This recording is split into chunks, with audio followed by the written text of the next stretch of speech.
சுளகேரி அருகே 10 மணி நேரம் ஏரியில் ஆனந்த குளியல் போட்ட ஒற்றை யானையை வனத்துறையினர் வனப்பகுதிக்குள் விரட்டினர்.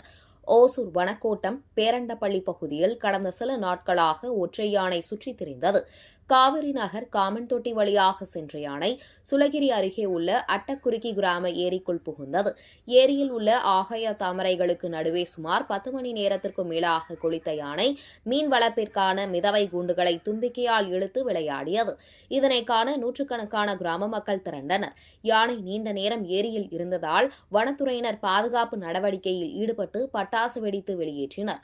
பின்னர் சென்னை பெங்களூரு தேசிய நெடுஞ்சாலையை பாதுகாப்பாக கடக்க செய்தனர். தற்பொழுது யானை ஒட்டர்பாளையம் பகுதிக்கு விரட்டப்பட்டுள்ளது. அங்கிருந்து சாணமாவு அடர்வன பகுதிக்குள் கொண்டு செல்ல வனத்துறையினர் தீவிர கண்காணிப்பில் ஈடுபட்டு வருகின்றனர்.